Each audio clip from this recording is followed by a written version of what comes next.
Alright, welcome back. I noticed I've been spending a lot of time deciding what kind of videos I want to make in regards to IndyCar, and decided that the IndyCar YouTube really lacks a guy that does videos in the style of the hockey guy. So I figured maybe I'd do like race recaps, kind of like this, and then maybe fact videos going over a driver's career, because there could be some really interesting drivers to look at. I mean, could you imagine me doing a video on like Greg Ray?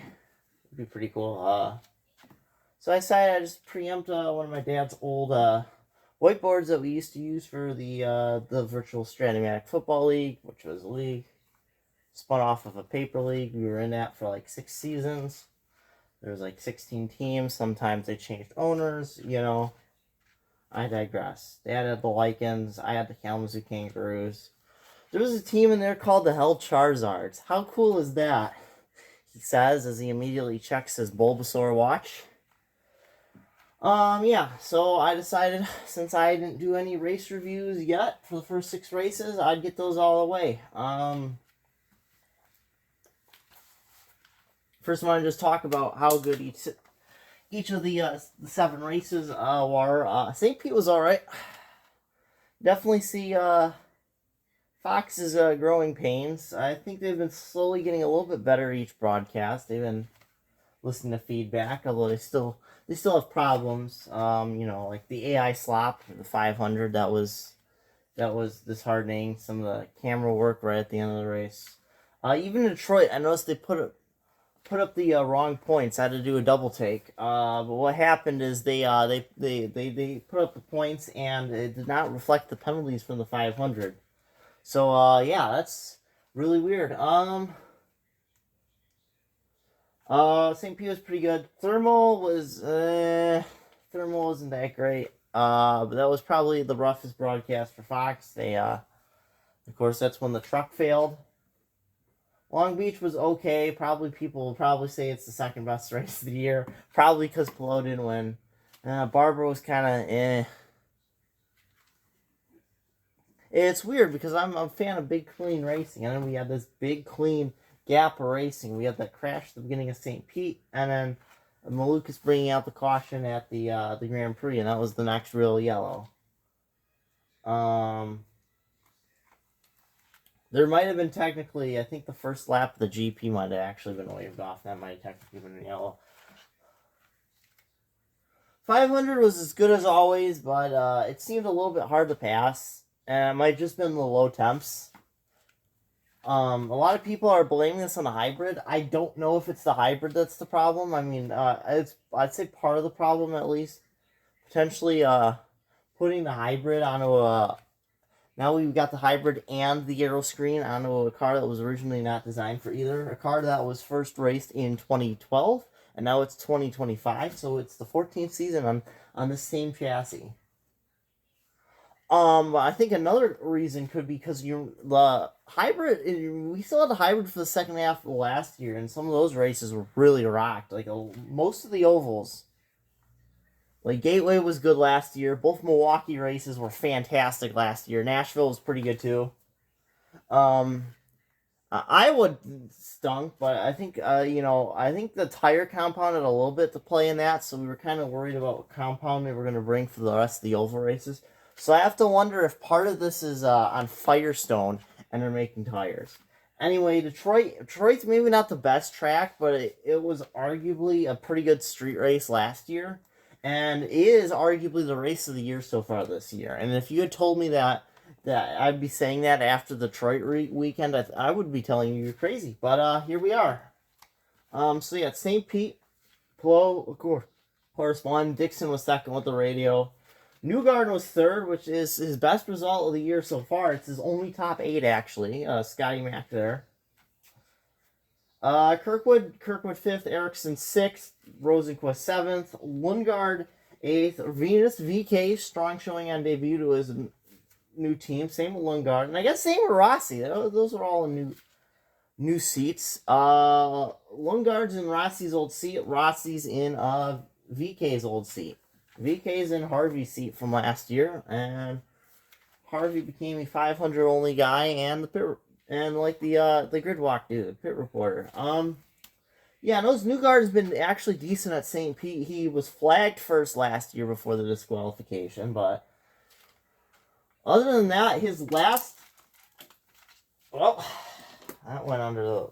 Well, good thing I've got more markers to use as pointers. Anyway, Newgard's last road course win, or street course win for that matter, his last non-oval win, Road America 2022. He's won 8 ovals in that time. Remember that race? We'll get back to that later. We get the thermal. Polo won the non-points race here last year. He wins it this year. Pato, who was not in the top 10 at St. Pete. Second here. Lundgaard's up to third. Lundgaard starts a really good run here. That's only dips at the GP. Herta's fourth. Rosenquist fifth. It's finally looking like Meyershank Racing is starting to really put it together in the on race day, which is good. And they might actually end up in the winner's circle by the end of this year. I know it's crazy with how Pelot's season is going, but it's possible. You had Power, you had Marcus Armstrong. See, what did I tell you? Every race except one, Rosen, there's at least been one Meyershank guy up here. This is the first of, so far, 3 top 10s on the season for Marcus Armstrong, who's having a very quietly good season. Kirkwood, Rossi, and Dixon. Long Beach, Pelot never leads. Kirkwood ends up winning this one.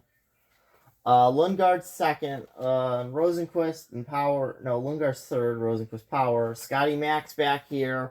Herta, Dixon. And we get Stingray Rob 9th. Kiffin Simpson 10th. That's pretty good. That's career best for them.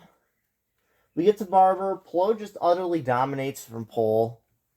Which is strange because he usually doesn't get pole. Lundgaard is second. Scotty Mack is third. So Lundgaard's having a great year. Scotty Mack's okay.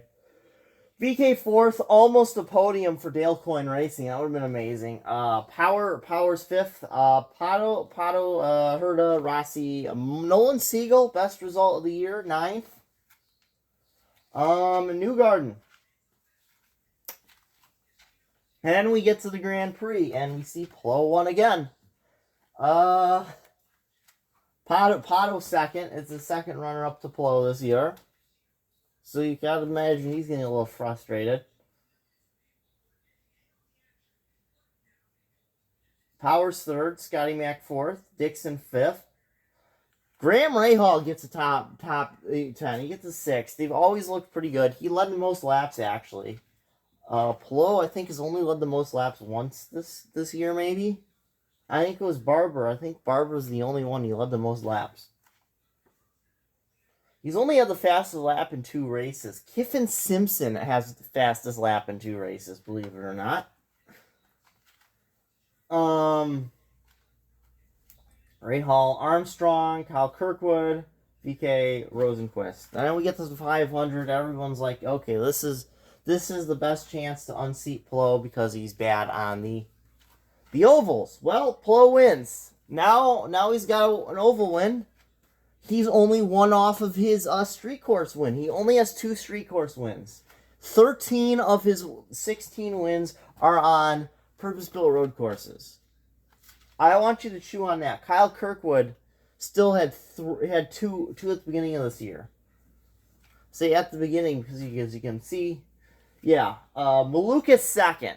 What happened was Marcus Ericsson actually finished this race in second place, and he got disqualified and ended up in a 31st place finish. Likewise, Kyle Kirkwood, who's been having a really good year, he was 6th, so that's why he's not second in points. Otherwise, he'd be 78 behind Pelot, and yeah. Instead, David Malukas is second. Pato's third. Felix Rosenquist is fourth, and Santino Ferrucci first top 10 of the year. It was strange. I was writing this on the board, and I'm like, is it really not until the 500 that we got a Foyt top 10 this year? So double top five. Christian Rasmussen, who was 17th in points. He always shows up at the. Oh, he was 6th. He was like 12th last year, and second year in a row, right behind Rasmussen was Lundgaard 500. Connor Daly 8th, and then Takuma Sato, who started second, was actually 9th. He was a 500 only driver. So was Elio Castroneves. So I decided to go expand it because you only see 8 of the full-time drivers. So I expanded it out to actually 15. So you ended up seeing 12 of the full-time drivers because Devlin DeFrancesco ended up 11th and Louis Foster ended up 12th. I don't know why that says 12. That should be an 11.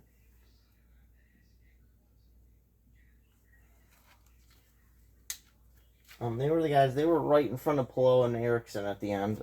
Siegel crashed out in the final lap. Literally crashed out. Finished 13th. Herta Carpenter were a lap down, 14th and 15th. Yeah, Carpenter's still doing the 500, folks. He's actually, I believe, 5th all time in terms of laps or / miles completed in the Indianapolis 500, which is the most of non-winners. And I think not too far behind in that regards. I think actually is Graham Rahal. We get to Detroit. Plou's looking pretty solid. He's not looking like he looks like he might actually miss the top 5 for once, thanks to the shuffle and the 3 guys staying out. Those being Ferrucci, Simpson, and Armstrong that have strategied their way. So he's running in 7th place, and then Malukas is running in 8th place, and then, as Malukas puts it, he ran out of talent and put Palou into the tires and out of the race. Which stinks if you're a Palou fan. It stinks even more if Malukas is your second favorite driver. And it really stinks if your third favorite driver is Louis Foster, who has the weirdest suspension failure I've seen in a while and ends up in a race. Yeah, I had a rough day, and then my number 4 guy was Dixon, who didn't even get a top 10. He was 11th. Malukas, after the penalty, somehow got 14th. Kirkwood won. Santino Ferrucci 2nd. What a run for him. This has caused him to have a charge in points. Herta's 3rd. Powers 4th. Kiffin Simpson, career best, top 5 finish. I want you to chew on that. Marcus Armstrong, 6th. Pato 7th. Lundgaard, Newgarden's finally back in the top. He got the 10th at Barber. He's 9th here at Detroit. Rossi, 10th. So yeah, I think a big shocker, honestly, in terms of winners is no Penske. And I was like, when's the last time? It's got to have been a while since last time they went this far in the season and didn't have a win. 2021, they didn't win until the 10th race of the year. I couldn't believe it either. Yeah, points. Palou's got them all covered. 90 points over Pato. 102 over Kirkwood. And then Lundgaard, Power, top 5. Then Rosenquist, Dixon, Scotty Mack, Herta, having a little bit of a slump compared to last year's 2nd. And Ferrucci is 10. And since there were 16 teams in the league, 16 picks each round, I didn't feel like messing with all this. I extrapolated it down to top 16 in points. We got Marcus Armstrong's having a pretty good year, 11 points. He's ahead of Joseph Newgarden. How many people thought he'd be saying that start this year? David Malukas, even after that penalty, is 13th in points. And he wouldn't gain a whole lot. Let's say he still finishes 8th. He's probably only getting 8 points, but that's enough that would have pushed him to 11th in points. Instead, Rossi's nipping at the heels. Rossi's falling a little bit. Graham Rahal, after all of this, the quietest season, he's 15th. Rinus VeeKay is 16th, was pretty decent for Dale Coyne Racing. I didn't put any to rest. You should know Christian Rasmussen is 17th in points, and Kiffin Simpson is 18th. I mention that because he's ahead of a Andretti car and Marcus Ericsson and a McLaren car in Nolan Siegel. So I think that should start to worry a few drivers. Ericsson, yeah. I don't know what to say about Ericsson. He honestly might be out of a ride at the end of this year because I think his contract might be through 2025, which means he's got to convince the bosses at Andretti to re-sign him. Problem is, Andretti has an Indy NXT team, and aside from an 8th place at one of the 2 Indy GP races, which has been 1, 2, 3, 4, 5 races, Dennis Hauger has won every race and is leading the standings by 32 points over Lockie Hughes. And, oh yeah, Lockie Hughes is also an Andretti driver, and he's the other guy that's won. He's the only reason this championship isn't a complete Hauger runaway. So yeah, it's very looking like Dennis Hauger could end up in the 28. And if he doesn't end up in the 28, it's probably because maybe Cadillac is going to be able to poach Hauger somehow if he has enough super license. In which case, I would almost say Lockie Hughes is probably a lock for that 28. But there's a really good chance Ericsson's replaced. I don't know what's going on with Siegel, but some of these drivers... I also listed everybody who doesn't have a top 10 this year. All the full-time drivers. Schwartzman is 22nd in points. He's like ahead of Stingray Robb. There's a separation of 3 points between him and Foster. That's your Rookie of the Year battle. Indy 500 pole sitter has the advantage. His best result is a 16th at Detroit, which is where Louis Foster has the edge. He was probably going to actually better. He was going to better that 16th today, or not today, but this weekend. It would have been 3 straight races better than Schwartzman's best, which got there because Foster was the 11th. He would have been the 11th guy here, and he was right here in 12th. Right behind his teammate, Devlin DeFrancesco, who's the lowest of all the Rahal guys. But his best, he does have 11th at the 500, which is good because that is the top third of the field. That is like 9th in every other race. Points-wise, it doesn't. Callum Isla, I was surprised to see as the lowest best finish of the year, 19th. I'm not shocked it's a Prima. Too shocked it's a Prima guy. I would have said maybe Schwartzman. Ilot's a veteran. I would have thought he would have wrangled that car to a top 15 at some point.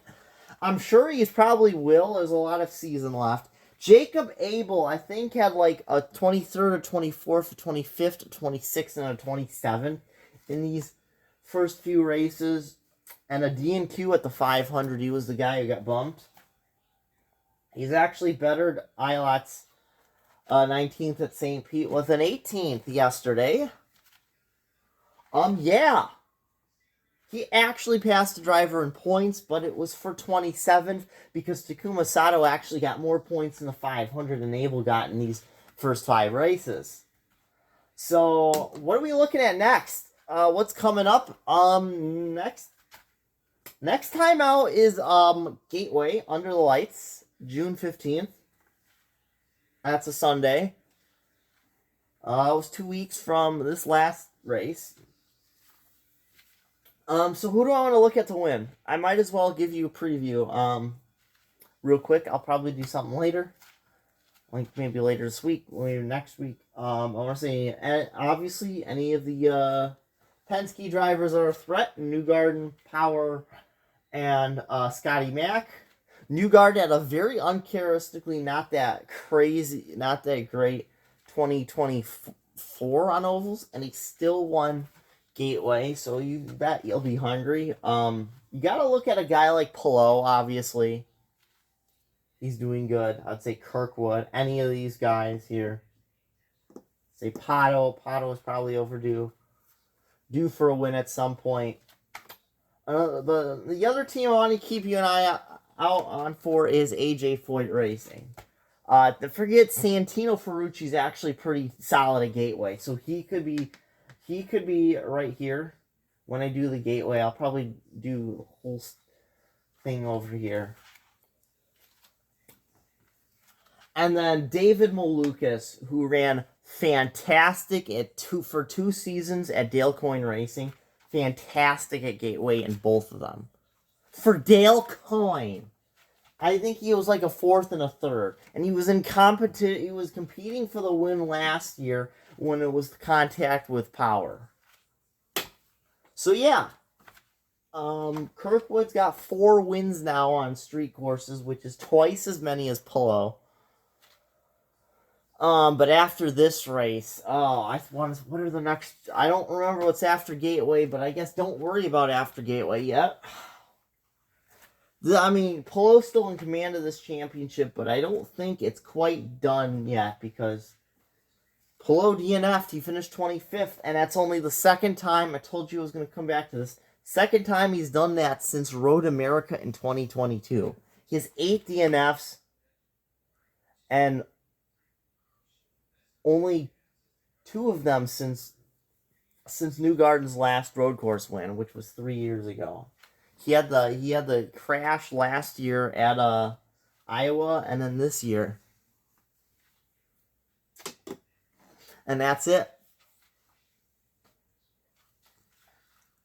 So yeah. So I hope you guys enjoyed. I hope this wasn't like an hour long. I had to watch to try to track how long this was, and I hope you guys have a good day.